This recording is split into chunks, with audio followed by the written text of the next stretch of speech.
Hey guys, and welcome to Learning Plan 4. Let's get started. Okay, so the learning activities for LP4 is you're going to read chapters 10, 3, and page 400 and 404 in chapter 12. Read 19 in the appendix in management. Read the sections on memos. You're going to participate in discussion 4.1 and participate in discussions 4.2. You're viewing the LP4 seminar now, and you're going to complete the assessment that I'll give you toward the end. You're going to complete the LP4 quizzes. And keep in mind, you can still go to the graduate writing lab. It helps you. That is going to be a lifesaver for you guys. So, all right, our LP41 assignment is a controlling presentation. So what you're going to do is you're going to create a 9 to 12 minute presentation on your chosen topic. You'll create this in PowerPoint, record narration, which is the voice, and upload it to YouTube just like I do here. So what you're going to do is you're going to research and describe how scholarly literature describes the purpose and function of controlling in organizations. You're going to describe a contemporary control tool system such as balanced scorecard, open book management, and TQM, etc., and show how it works. You're going to describe how the financial and budgetary controls are used in the tool described above. I know this assignment can seem vague, so if you feel like directing your presentation at a particular audience, such as a CEO, that will be helpful. You're going to use and cite at least 4 scholarly or professional sources. Your presentation must be submitted as a video file and posted on your YouTube station. Using PowerPoint slides and creating a video are required. And of course, you can go to the classrooms and click on that little blue link, how to create a presentation for YouTube. It'll show you guys how to do it. And then what you're going to do is copy and paste a link for your YouTube video to the bottom of the page in the Dropbox under assignment 4.1. This assignment's worth 75 points and will be graded, of course, according to the rubric. Okay, so assignment 4.2 is you're going to create one of the most important communication documents used in business, which is a memo. I'm sure most of you guys have created a memo. So the scenario is you work for Mr. Edward Harris, a very successful manager who's been in the industry for 35 years. He earned his MBA in the late 1970s and has made it a point to never take another college course again. However, because of his professional reputation, he has been asked to give a presentation for a management class at his alma mater on organizational and structural theories. Naturally, he wants to come across as an expert, but he doesn't want to spend the time to do the research. As the person he depends on to make him look good, he comes to you for help.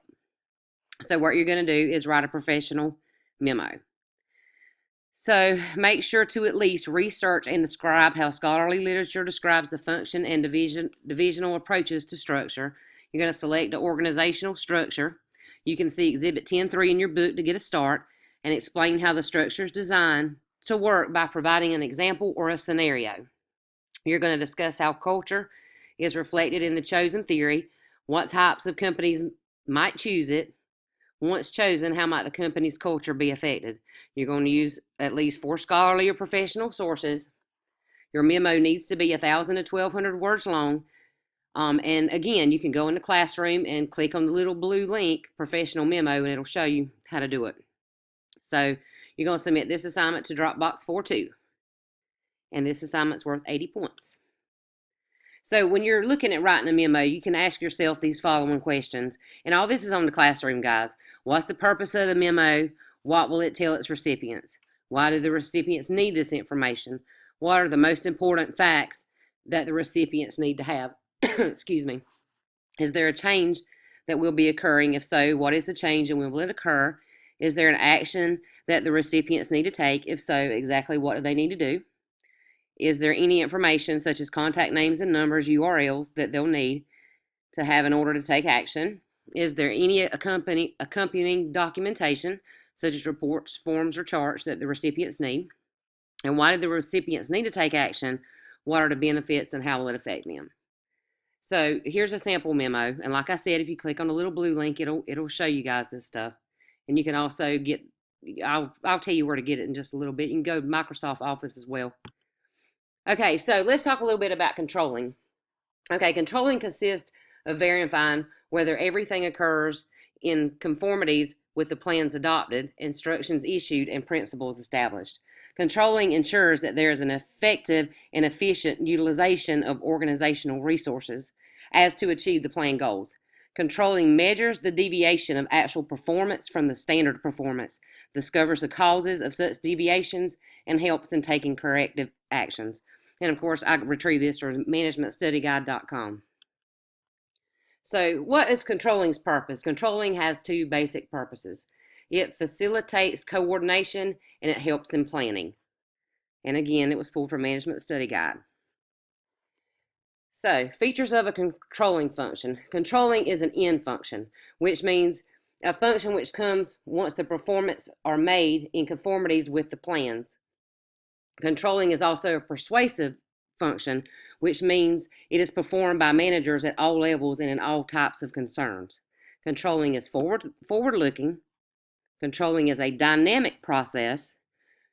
And controlling is related with planning. So planning and controlling are two inseparable functions of management. Without planning, controlling is meaningless exercise. And without controlling, planning is useless. I also pulled this from Management Study Guide, and you guys feel free to go and pull up some of this information.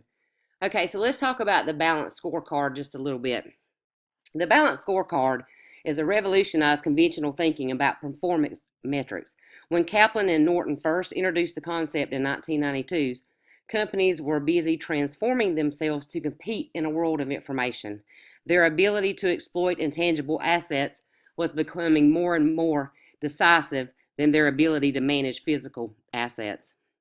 So the scorecard allowed companies to track financial results while monitoring progress in building and the capabilities needed for growth. The tool was not intended to be a replacement for financial measures, but rather a complement to it. And that's just how most companies treated it. So I pulled this from hbr.org. And here is a little graph. So it kind of tells you, to succeed financially, how should we appear to our shareholders? The internal business process. To satisfy our shareholders and customers, what business processes must we excel at? Then learning and growth. To achieve our vision, how will we sustain our ability to change and improve? And then it goes to customer. To achieve our vision, how should we appear to customers? And this comes from valuebasedmanagement.net. So the first process is translating the vision. The vision. It helps managers build a consensus concerning a company's strategy. The second is communicating and linking. It calls for communicating a strategy at all levels of the organization and linking it with the unit and individual goals. The third is business planning. It enables companies to integrate their business plans with their financial plans. The fourth is feedback and learning. This gives companies the capacity for strategic learning, which consists of gathering feedback, testing the hypothesis on which a strategy is based, and making necessary adjustments. This was also pulled from hbr.org. So I know you guys have probably heard of Total Quality Management, which for short we'll call it TQM. TQM can be summarized as a management system for a customer-focused organization that involves all employees in continual improvement. It uses strategy, data, and effective communications to integrate the quality discipline into the culture and activities of an organization. And I pulled this from ASQ.org. So there's 8 primary elements of TQM. First of all, it's customer focused. The customer ultimately determines the level of quality. No matter what an organization does to foster quality improvement, training employees, integrating quality into the design process, upgrading computers or software, or buying new measuring tools, the customer determines whether their efforts were worthwhile. So total employee involvement is all employees participate in working toward a common goal. Total employee commitment can only be obtained after fear has been driven from the workplace. When empowerment has occurred and management has provided the proper environment, high-performance work systems integrate continuous improvement efforts with normal business operations. So it's process-centered. The fundamental part of TQM is focus on process thinking. A process is a series of steps that take inputs from suppliers, internal or external, and transforms them into outputs that are delivered to customers, again, either internal or external. The steps required to carry out the process are defined, and performance measures are continually monitored in order to detect unexpected variation.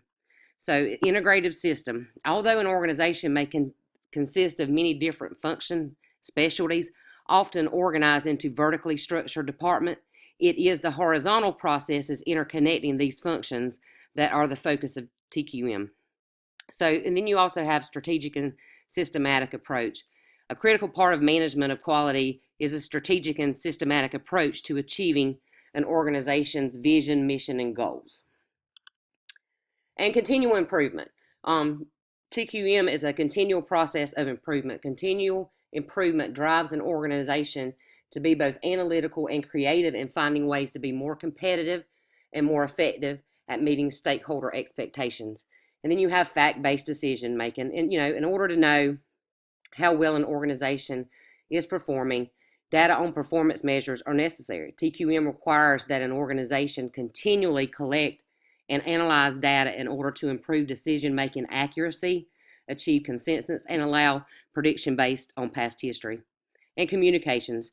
During the time of organizational change, as well as a part of day-to-day operations, effective communication plays a large part in maintaining morale and in motivating employees at all levels. And this was pulled from asq.org as well. Okay, so I'll give you a little brief introduction of Balanced Scorecard and TQM, and we've talked a little about controlling. So for this seminar assessment, I really just wanted to keep it simple. So all I want you to do is write a brief summary about a time that communication was used effectively in a situation you were involved in. How did communication impact the outcome? Do you feel you're a good communicator, and why? This can be work related or in your personal life. I had prefer a work situation, but whatever you guys choose. The biggest thing is communication is one of the most important components in any organization and in life. And we go through several different, we talk about different things: leading, ethics, controlling. We talk about all these systems in this class, but I want to make sure that you guys continually focus on communicating, because as you go through your degree, you're going to hear more and more about communication. Communication is key to success. So don't make it real long. I'm not going to put a limit on the words, because I need you to, use critical thinking, be persuasive, and this will kind of give me a good idea on some of you guys' writing style, since I'm coming into this a little bit late. So anyway, summary.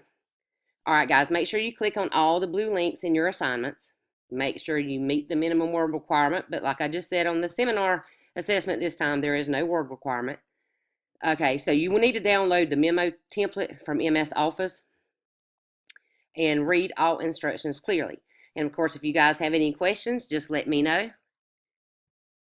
And feel free to email or call me. Thanks.